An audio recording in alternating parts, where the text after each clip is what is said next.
The storm, the stranger, and the silence. The scream tore through the air, raw and terrified, just as the car engine died. Marissa's hands clutched the steering wheel, her knuckles white, while another contraction ripped through her body like fire.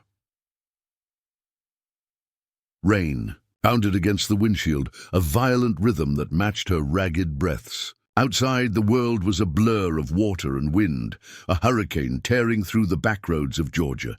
She was supposed to be safe by now, home with her husband, bags packed, hospital plan in place. Instead, she was stranded, alone, in labor.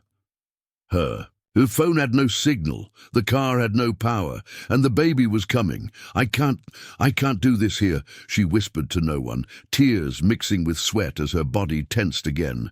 Pain spread like lightning across her back. Her belly tightened, and she let out a sharp cry. For a moment she considered leaving the car and walking. But to where? There were no streetlights. No houses, only the flooded road, tall pine trees, and a sky that looked like it might open and swallow her whole. Then, out of nowhere, headlights. They cut through the storm like a miracle. A truck pulled up slowly beside her, rusted, heavy, its engine coughing like an old man with secrets. The window rolled down halfway. A black woman leaned out, her face shadowed, but her eyes clear. She looked like she'd come straight out of the storm. Soaked wild hair, a raincoat that barely held together. "You all right?" the woman yelled. Marissa could barely speak. She pushed open her car door and stumbled out, clutching her belly. "I'm in labor," she gasped. "Please." The woman didn't ask questions. She threw open her passenger door and helped Marissa climb in, her grip surprisingly strong and sure. "I'm Cora," she said. "Hold on tight." The truck rattled down a road Marissa couldn't see. Every bump made her groan. Cora kept one hand on the wheel, the other occasionally reaching to rub Marissa's shoulder. "Breathe, baby," she said gently. "Just like you practiced?" "I didn't practice anything," Marissa hissed. "This wasn't supposed to happen yet." Cora smiled at her, kind, steady, unshaken. "It never does." The world blurred again. Marissa felt the storm outside, but barely registered it. She drifted in and out. Pain, wind, Cora's voice, the thunder. She remembered screaming. She remembered pushing. She remembered a cry, a baby's cry. Then nothing. When Marissa opened her eyes, everything was still. The storm had passed. A faint light glowed through the wooden slats of a tiny cabin window. She lay on a makeshift bed, a worn couch with a wool blanket thrown over her. Her body ached, every muscle sore, but something told her she was safe. Then she heard it. A soft whimper. She sat up with a jolt. There, in a laundry basket beside the couch, was her baby. Wrapped in a flannel shirt, eyes closed, lips puckered, breathing steadily, Marissa burst into tears. Relief, shock, love, everything rushed in at once. She leaned forward and scooped the baby up, cradling her against her chest. "You're okay. You're okay," she whispered over and over, pressing her lips to the baby's forehead. Then she remembered. "Cora?" No answer. She looked around. The cabin was small, a wood-burning stove, an old fridge humming faintly, shelves filled with canned food and books. The floor was dry, the air smelled of cedar. "Cora!" she called again, louder, still nothing. She stood slowly, her legs shaking beneath her. She held the baby in one arm and walked toward the open door. The rain had stopped, but the ground was still wet. Mud everywhere. Cora's truck was gone. So was Cora. On the kitchen table lay a folded piece of paper. Marissa reached for it, her fingers trembling. It read, "You're safe now, but stay hidden." Her stomach twisted. Stay hidden? Why? Who was this woman who'd saved her, delivered her baby, and vanished without explanation? She grabbed her phone. Still no signal, no Wi-Fi, no landline in sight. Suddenly, every creak of the cabin felt like a threat. She locked the door and checked. The windows. They all had latches. She moved the couch in front of the door and sat back down, her baby sleeping peacefully in her arms. The fear crept in slowly, like a cold draft through the walls. Night fell fast, with no electricity except a sputtering generator in the back. The cabin dimmed into shadows. Marissa fed her baby the best she could, using formula she found in the small kitchen. Everything seemed prepared, as if someone had known she'd be there. But who? As she rocked the baby, she tried to remember the last real thing in her life. Before the chaos. It was 2 nights ago. Her husband, Brian, had kissed her goodbye before a business trip to Chicago. She was supposed to spend a few days at her sister's, only she'd never made it there, because the moment he left, everything had unraveled. She had found something on his laptop. Something she wasn't meant to see. The generator buzzed, then sputtered, and died. Darkness swallowed the cabin. Only the moon lit the room through thin curtains. Marissa reached for her phone again. Still no signal. The silence was so loud it hurt. Then she heard it. Crunch. Footsteps. Outside. Slow. Deliberate. Her blood turned to ice.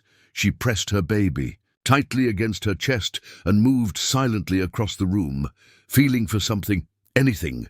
Her hand landed on a fire poker by the stove. She gripped it hard. Another crunch, closer now. The doorknob moved. She stepped back, heart pounding so loud she could barely hear. Then the door creaked open. A shadow filled the frame. But it wasn't Cora. It was a man, tall, thin, wearing a wet trench coat, his face half lit by moonlight. Marissa's breath caught in her throat. He stepped inside, eyes sweeping the room. Then he smiled. "Hello, Marissa," he said, his voice calm, cruel, too familiar. "Did you really think you could hide from me forever?" Her knees buckled. It was Tyler, her ex, the one who had ruined her life 10 years ago, the one who wasn't supposed to know she was even alive. The face from her past. "Did you really think you could hide from me forever?" Tyler's voice rang through the cabin, low and mocking. Marissa clutched the fire poker tighter, her baby cradled in her other arm, breath caught between panic and disbelief. He was the nightmare she had locked away. The reason she had changed her phone number, her address, even her name on social media. Tyler, the man who once whispered love and then shouted threats. The man who nearly broke her soul. And now, here he was, standing inside this hidden cabin, knowing her name, smiling like he still owned her. "I don't know how you found me," she whispered, heart pounding so hard it hurt. Tyler stepped forward slowly, closing the door behind him. Water dripped from his coat, pooling on the wooden floor. "That's the thing about people who run," he said, taking another step. "They always leave breadcrumbs. You think wiping your name from Facebook keeps you safe? You think using a cash-only motel means I won't find you?" The baby stirred slightly in her arms. Marissa backed away, the fire poker shaking in her grip. "I'll scream," she said. "No one will hear you." Her fingers itched. She thought of swinging the iron rod, but she didn't want to risk the baby in her arms. And Tyler had always been good at twisting control away from her, making her feel helpless, but not anymore. Not this time. She locked eyes with him. "What do you want?" Tyler looked down at the baby. His smile faded. "That's not Brian's baby, is it?" he said, his voice suddenly cold. "It's mine." The words sliced through her like ice. Her mouth dropped open. "What?" "You heard me." Tyler moved closer, his breath sharp. "I know. I've known since before Chicago. You think I didn't figure it out when I saw that appointment reminder in your phone months ago? You were pregnant while still talking to me. I did the math. I haven't spoken to you in years." He ignored her. "I've been watching you, Marissa, all this time. You and Brian pretending to play house, but that baby." He pointed at the infant, whose face was still peaceful in sleep. "That baby's mine. She wanted to scream, to yell, to throw something, but fear gripped her throat. "It's not," she said, her voice trembling. "You're delusional." He grinned again, but it didn't reach his eyes. "You're going to give her to me, Marissa." "No." He reached into his coat. She braced for a weapon, but instead he pulled out a phone. He tapped the screen and held it out to her. It was a photo of her from 2 days ago. She was outside her house, putting the hospital bag in the car. She had smiled faintly in the shot, completely unaware that someone was watching. Behind her, the front door of her house was wide open. Brian was inside. "Where is Brian?" she asked, voice hollow. Tyler smiled wider now. "Exactly the question you should be asking." The storm outside had picked up again. The windows rattled, but inside the cabin it was deadly still.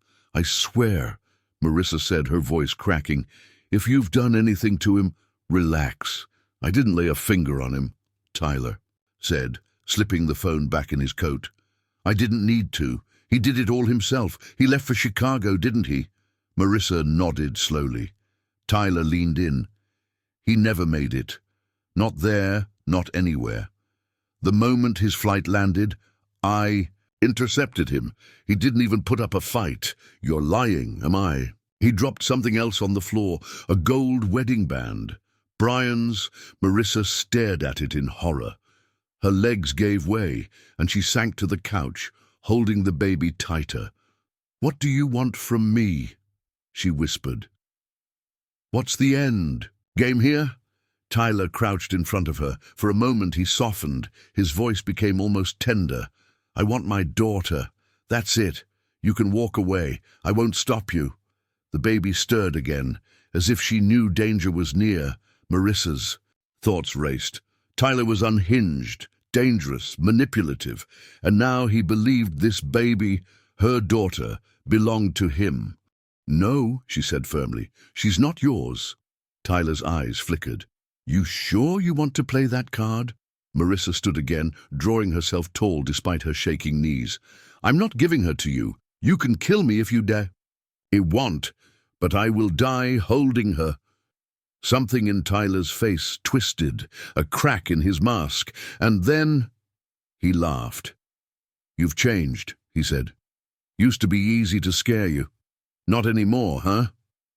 She didn't respond, just held her baby close and prayed silently for courage.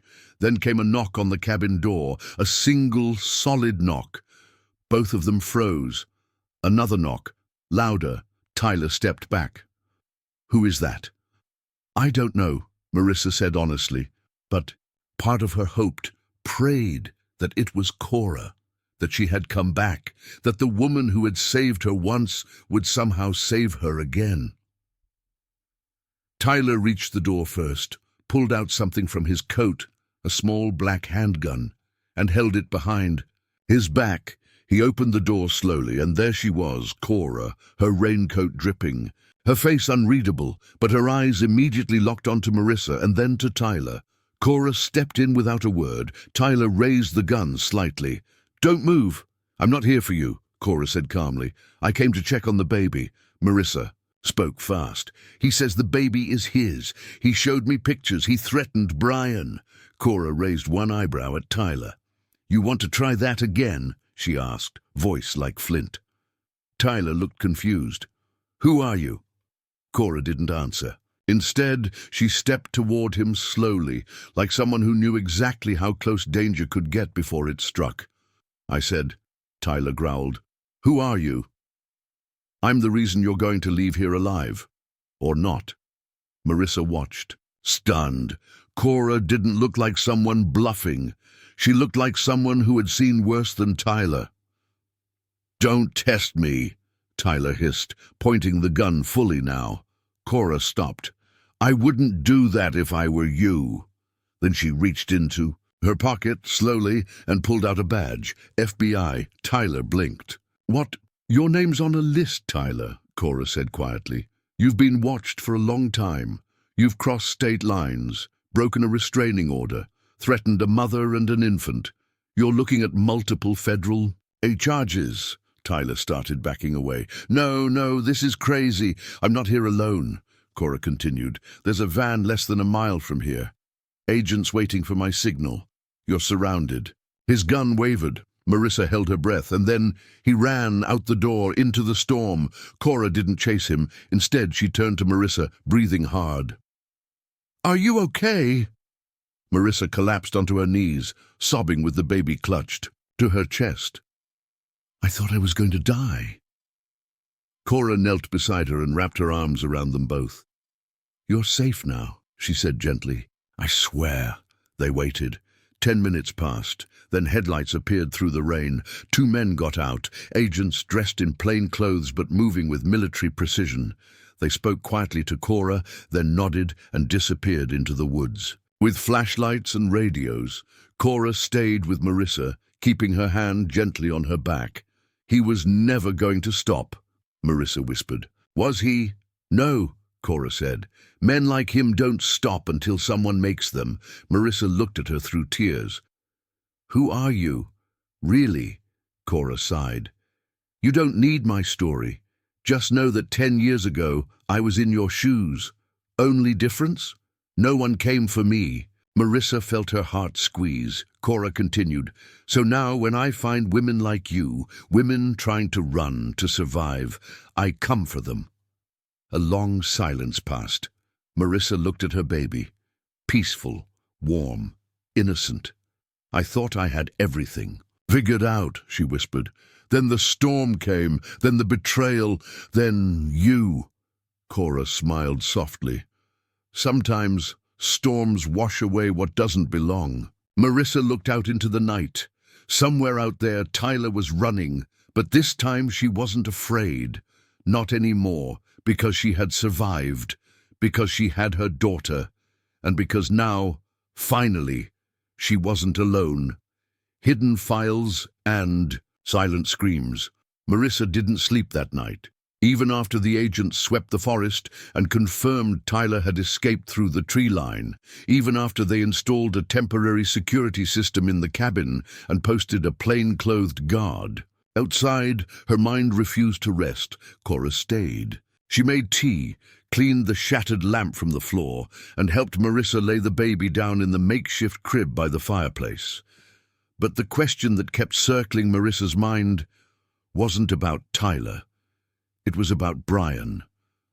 Where was he? Was he alive, or had Tyler's twisted obsession gone too far? As the storm finally cleared and the first rays of morning light crept through the trees, Marissa sat across from Cora, her hands wrapped around a mug of cooling tea. I need answers, she whispered. Cora met her eyes. You'll get them. No, Marissa said, her voice rising. I mean now. Tyler didn't just show up here. He had my photos. He had Brian's ring. He knew about the baby. There's more to this. Cora nodded slowly, then pulled a small folder from her bag and slid it across the table. You're right. There's more. Marissa hesitated, then opened the folder. Inside were printed photos, maps, and surveillance reports. On top of it all was a snapshot of Brian.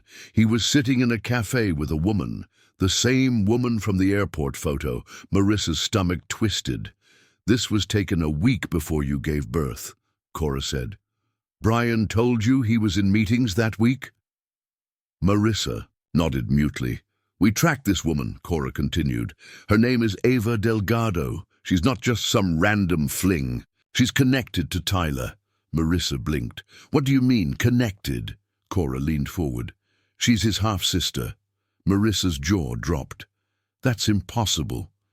They didn't grow up together. She used a different last name until recently, but they share a mother. And recently they reconnected. Guess when? Marissa could barely speak. When? 2 months after your wedding to Brian. Everything went quiet inside the cabin. Even the baby, sleeping in the crib, seemed unnaturally still. Marissa's voice shook. Are you telling me Brian knew? We believe, Cora said carefully, that Brian was having an affair with Ava, and that Ava, under Tyler's guidance, manipulated him, gaslit him, broke down his loyalty to you. Marissa's World tilted. But why? Why go to all this trouble? Cora pushed a USB stick across the table. That's what we're trying to figure out. Brian had a secret storage locker in Chicago. One of our agents picked the lock after he disappeared. You need to see what's on this drive. 2 hours. Later, Marissa sat alone in the cabin's small study with Cora's laptop open in front of her. The screen loaded a folder titled Black Swan Project. Inside were videos, PDFs, and encrypted emails. She clicked the first video. Brian appeared on screen, sitting in what looked like a private office. He looked different, thinner, nervous. He rubbed his face and leaned toward the camera. If anything happens to me, he said quietly, this is my confession. Marissa's blood ran cold. I never meant to get involved, Brian continued. Tyler and Ava approached me after Marissa got pregnant. They said they had a business opportunity, something that could set us up for life. I didn't know it. Was illegal, thus at first. He looked over his shoulder, then back. But they used me. They used my access to financial data, clients and systems. Ava planted spyware through my company laptop. They were draining investor money, laundering it through dummy corporations. I told them I wanted out, and that's when they started threatening Marissa. He swallowed hard. They said if I didn't keep playing along, they'd expose lies about her, that she cheated, that she was unstable. Tyler even suggested faking a paternity test to say the baby wasn't mine. Brian's voice cracked. I wanted to tell her, I really did, but I thought I was protecting her. The video cut off. Marissa sat in stunned silence. Her hands trembled as she opened the next file, an email exchange between Ava and Tyler. From Ava D to T. Harlow. Subject, she'll break soon.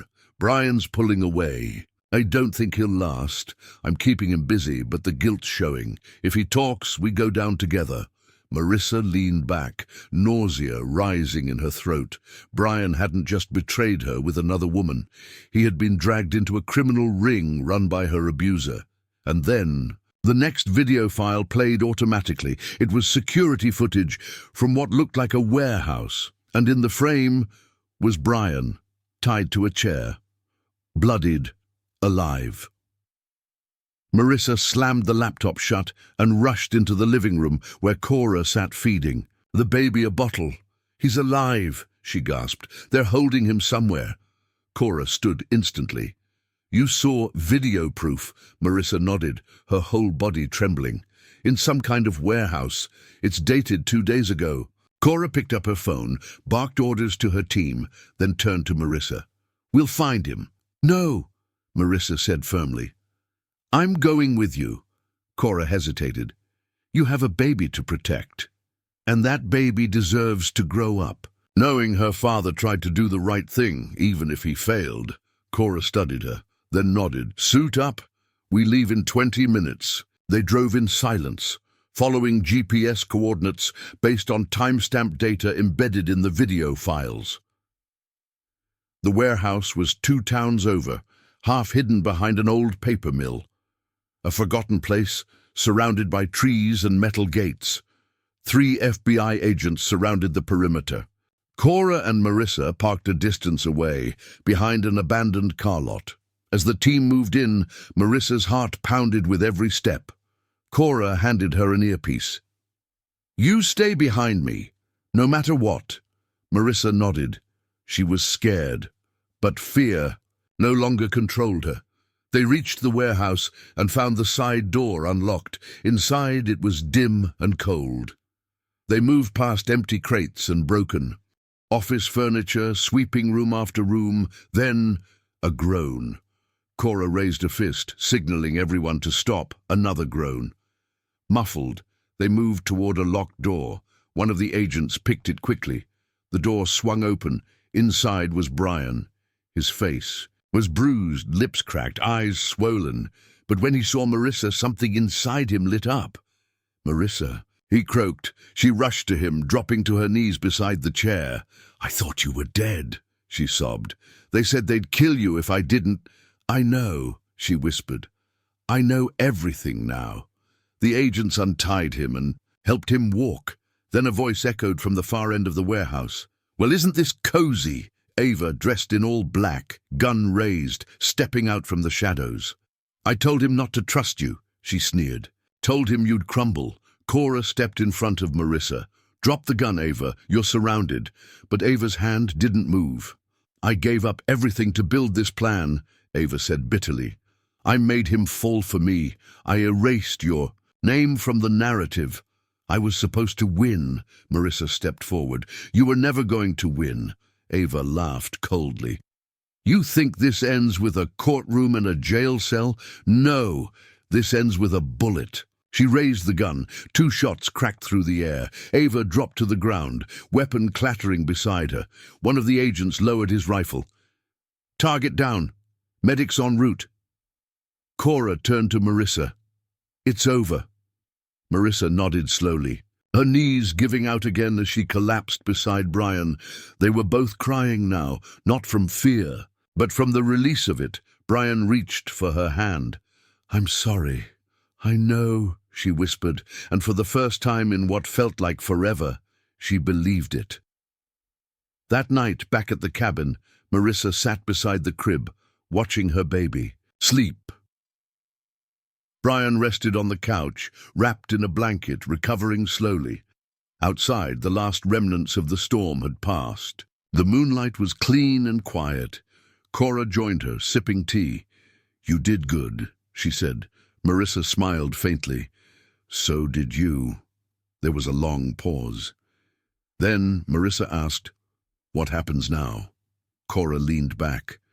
Now the healing begins. Trials will come, interviews, testimonies, but the danger is over." Marissa looked at her baby.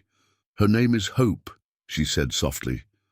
Cora smiled. "A good name." "She saved me," Marissa whispered. "Before she was even born, she gave me the strength to survive." They sat in silence for a while. Then Cora stood to leave. "You ever need anything," she said, "you call me, day or night." Marissa nodded. "I will." As the door shut behind her, Marissa finally exhaled. She wasn't running anymore. The storm had come, but she had survived, and now she would rise. The courtroom lies, and the journal that changed everything. 3 weeks after the warehouse rescue, Marissa sat in the back of the courtroom, gripping a small leather-bound journal. It belonged to Ava. The FBI had found it hidden in the lining of her suitcase. Cora handed it to Marissa quietly, her eyes filled with something close to reverence. "This," she had said, "is the smoking gun."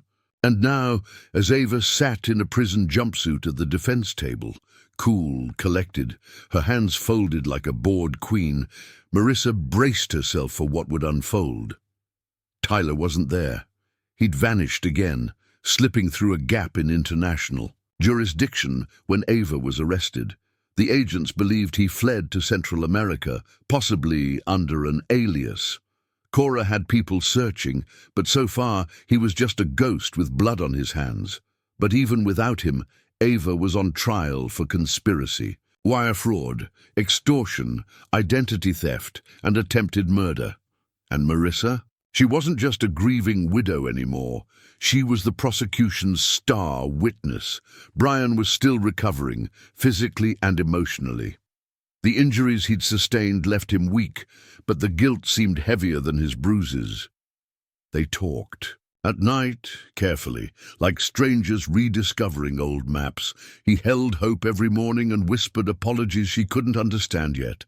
"I failed you," he had said. "But I want to try again, if you'll let me."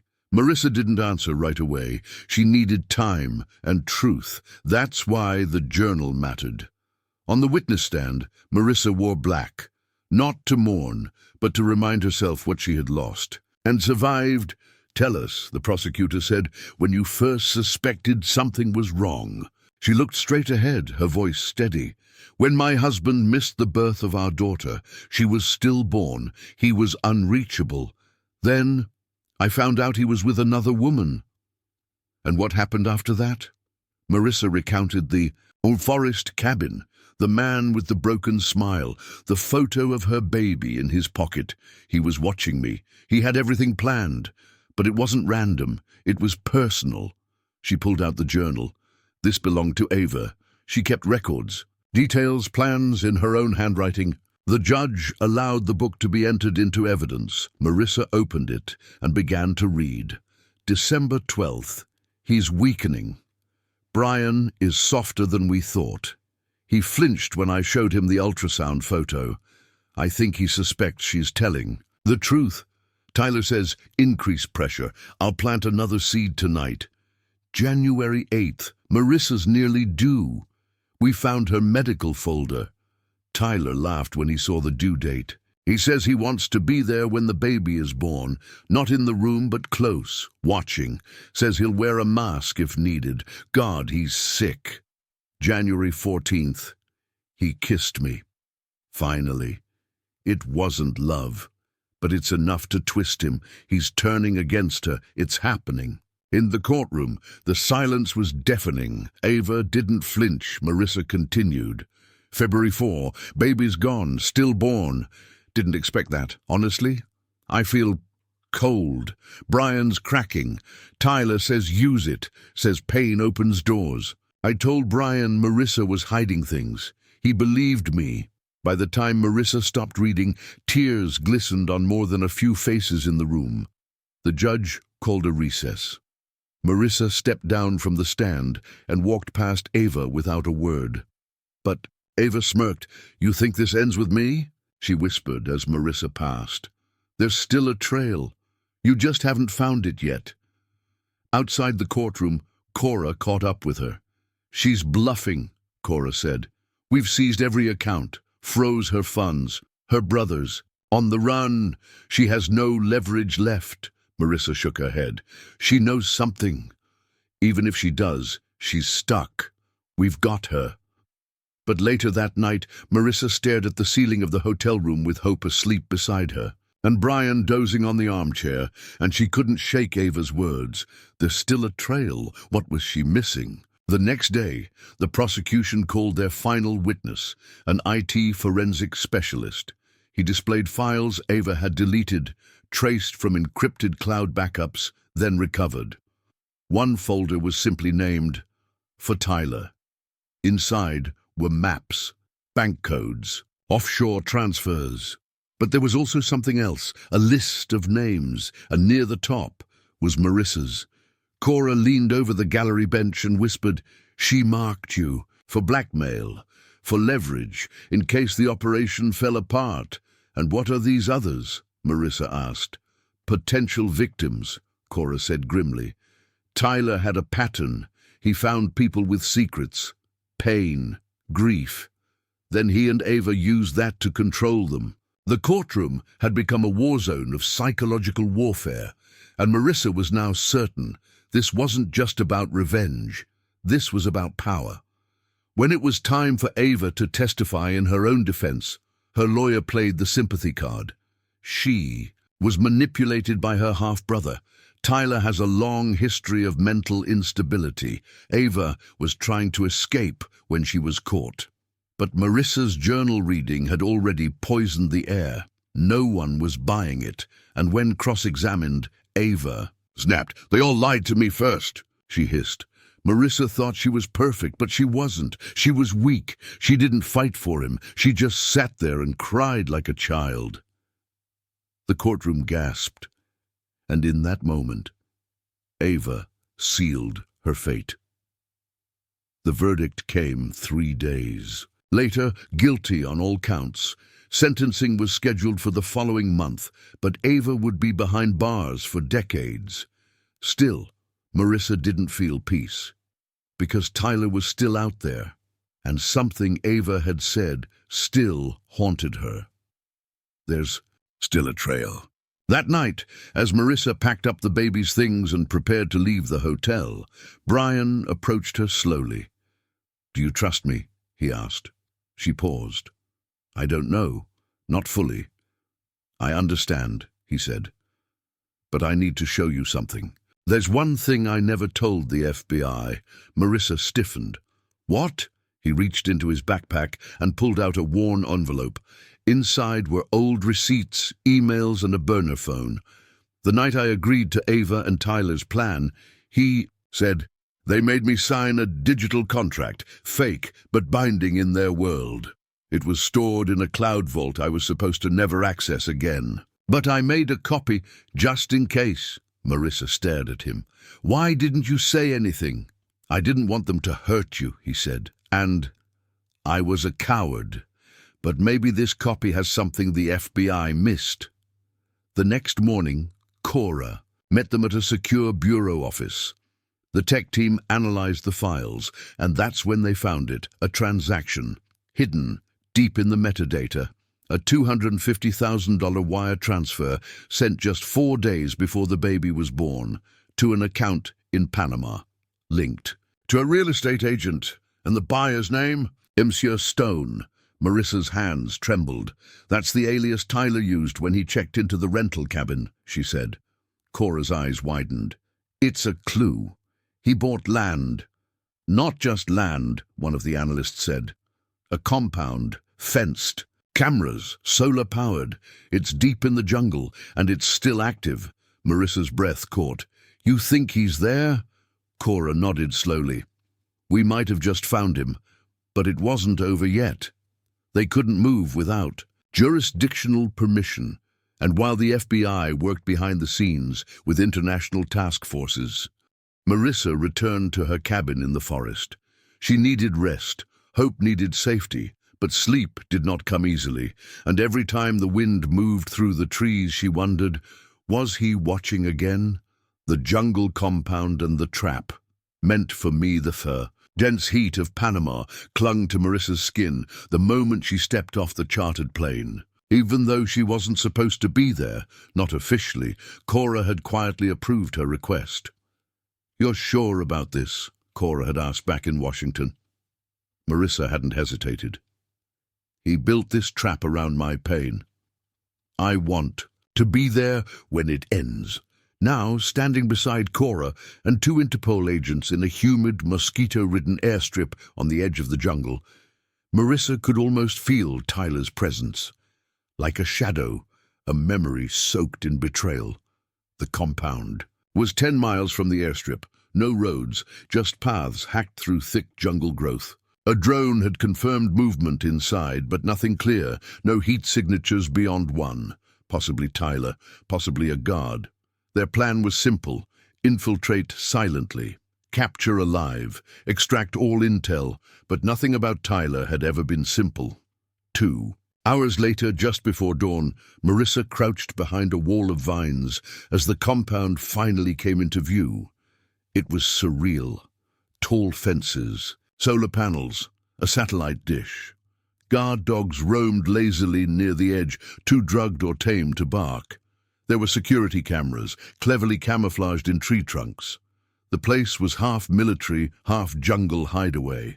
Cora whispered, "We'll go in from the west. The cameras there are blind for 90 seconds every loop." Marissa's heartbeat pulsed in her ears. "What if he's waiting?" Cora didn't answer. She simply checked her weapon and nodded to the team. They moved. Inside the compound, everything was quiet. Too quiet. The house, if it could be called that, was sleek, modern, and cold. White tile floors, black leather furniture, no pictures, no memories except one. In the hallway leading to a locked room, Marissa spotted a small photograph, framed in silver. It was her, pregnant, laughing. She gasped. Cora caught her. "What is it?" That picture was never posted online. It was taken in our backyard, just days before I gave birth. Cora's face turned pale. "He was there," she whispered, "watching." Marissa's knees buckled slightly, but she caught herself, and then they heard it, a soft, mechanical click. A trapdoor opened beneath them. Cora leapt forward, pulling Marissa out of the way just in time. But 2 agents weren't so lucky. They dropped into darkness. "Booby-trapped," Cora spat. "He knew we'd come." Suddenly lights flickered, speakers crackled, and then his voice. "Marissa, I was hoping it would be you." Her blood ran cold. "I left a trail. Tyler said. You found it, just as I knew you would, but you're too late. I'm gone. This was always part of the plan.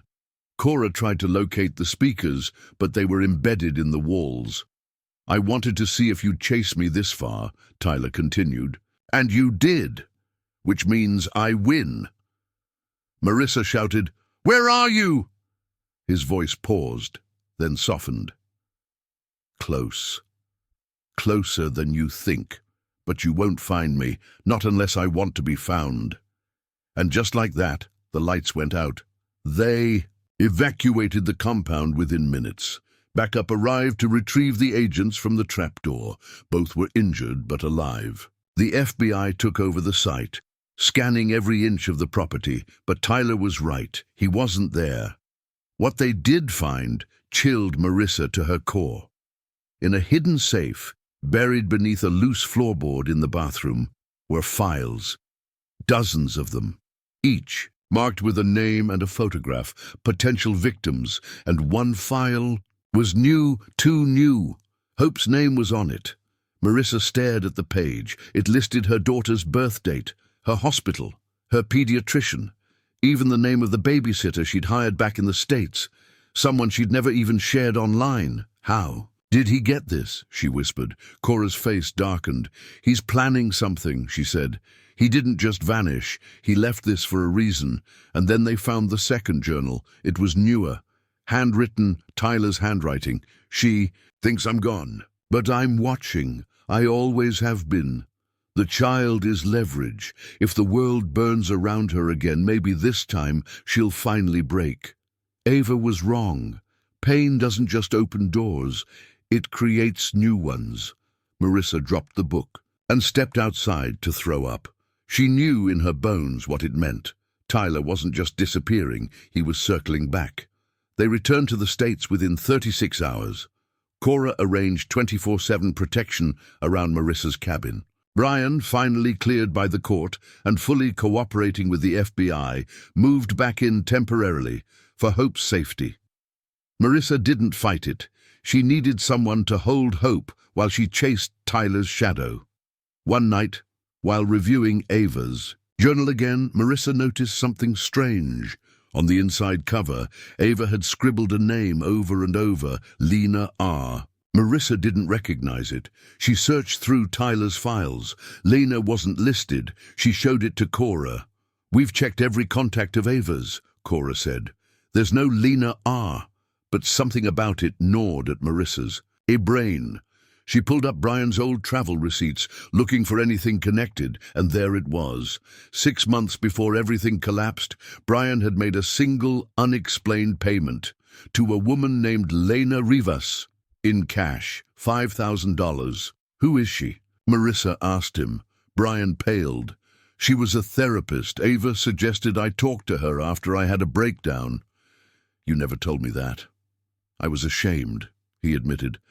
I thought I was losing my mind. Cora leaned forward. Where is she now? I don't know, Brian said. I only saw her twice, then she disappeared. Within hours, the FBI tracked her down. Lena Rivas, not a licensed therapist, no official practice, but plenty of records, one especially telling. Her last known address matched the registration on one of Tyler's shell companies. Marissa knew what it meant. Lena wasn't a therapist. She was a handler, a plant. Tyler had sent her in early to evaluate Brian, maybe to manipulate him from the very beginning. How long was he planning this? Marissa whispered. Cora's voice was low. Years, probably. Long before Ava ever got involved.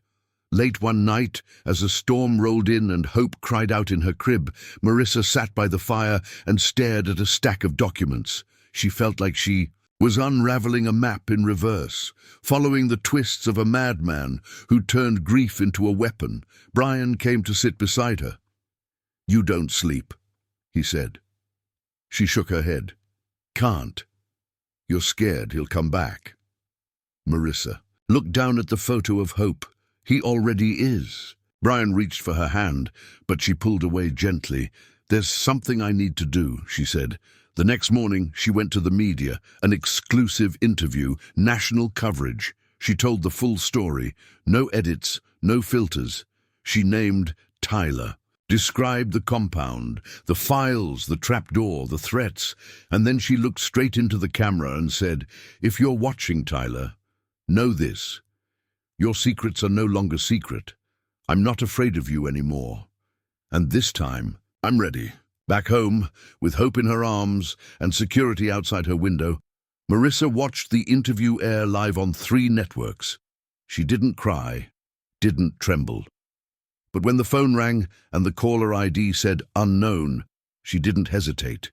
She answered, and there was silence on the other end, long breathing. Then a single word, soon, click, the final lesson: fire does not fear.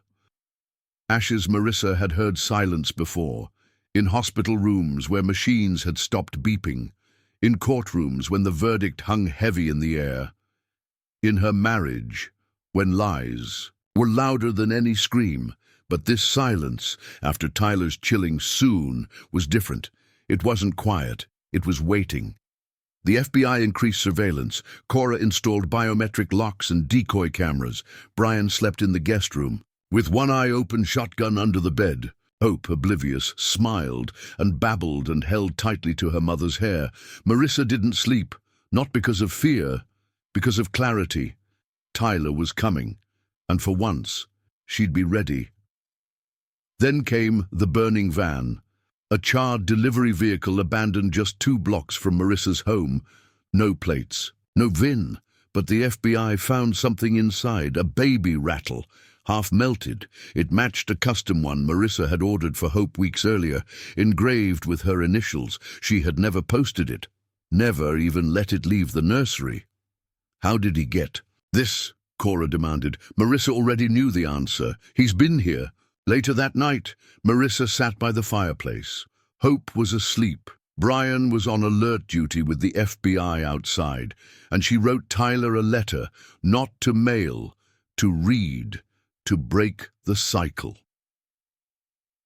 You tried to make me your story. You wanted me to be a victim, a widow, a woman shattered. You took my baby. You took my peace. You tried to take my mind. But here's what you don't understand. You never met the version of me that survived. You only knew the woman who still hoped you might change. Now I've changed. You think pain is a weapon. But pain built me. Come, Tyler. Show me what you've got left, because this time I will not break. This time you burn. The trap was laid the next morning. Marissa went public again, this time live on national TV. She read the letter aloud. She mentioned the compound, the threats, and a new twist. That Tyler wasn't the only one involved. That names were being handed to prosecutors. That arrests were coming. It wasn't a lie. The files found in Panama had enough evidence to implicate 3 lawyers, a former detective, and a pharmaceutical CEO, all of whom Tyler had used to fund or cover up his twisted operations. By nightfall, 2 of them were in custody. Tyler had no more shield. The next day, the doorbell rang. Cora and 2 agents rushed to the front, but there was no one there. Just a USB drive, inside a child's lunchbox. It was labeled, "Her Choice." They scanned it in a secure room, 1 file, a video. Tyler standing, in front of a mirror, with the jungle behind him. "Hello, Marissa," he said calmly. "You've outplayed me. I admit it. I thought grief would cage you. But you walked through the fire." He held up a small pendant, one that once belonged to Marissa, lost years ago. "You want me gone? Fine. I'll give you what you want, but not before I make you choose." He stepped aside. The camera zoomed in. 2 cages. One held a man, Brian, the other held a woman, Lena Rivas. Tyler's voice. One of them walks free. One of them burns. You decide. A timer appeared on screen. Sid Minutes chaos exploded inside the house, but Cora froze the screen. Looked closer. It wasn't Brian. It was a body double. The resemblance was strong, but not exact. Same with Lena. Tyler had faked it. Another twisted game. But hidden in the video's metadata was a GPS coordinate. Marissa didn't wait. She told Cora, "He wants an audience. He wants me. I'm going." Cora grabbed her gear. "Then I'm going with you." The location, a half-collapsed barn in rural Tennessee, remote, quiet, isolated, exactly where Tyler would end it. They arrived at dusk. The barn creaked in the wind. Cora signaled the FBI team to surround it, then nodded at Marissa. She stepped in alone, just as he wanted. Inside, candles lit the space. A circle of old children's toys formed a twisted shrine, and in the center stood Tyler, older, thinner, paler, but his eyes were the same, empty and full at once. "Hello, Marissa." She didn't speak. "You came, just like I knew you would." She looked around. "Where's the child?" Tyler smiled. "No child, just ghosts." "I'm not afraid of you anymore," she said. He tilted his head. "You should be. I killed everything you loved." "No," she said, stepping forward. "You tried, and you failed." He lunged, but Marissa was faster. So was Cora. Bursting through the door with agents, Tyler was tackled to the ground, screaming, laughing, then sobbing. He didn't resist, didn't run, just whispered, "She chose herself." That was the real trap. Epilogue. 6 months later, Tyler stood trial. The evidence was overwhelming. The files, the journals, the fake deaths, the compound, the manipulated women, the cyber trails, the murder-for-hire schemes, the child endangerment. He pleaded insanity. The court disagreed. Life without parole. Marissa returned to her cabin. She held hope in her arms every night. She planted a new tree beside the old one, this time for Grace, the daughter she lost. She visited Ava's grave, laying a letter and a white lily, and she forgave Brian quietly, without words, not because he deserved it, but because she deserved peace. Her final entry in her journal read, "I used to wonder why people broke. Now I know some don't break. They rise, not because of strength, but because they've tasted the fire and no longer fear ashes." The end.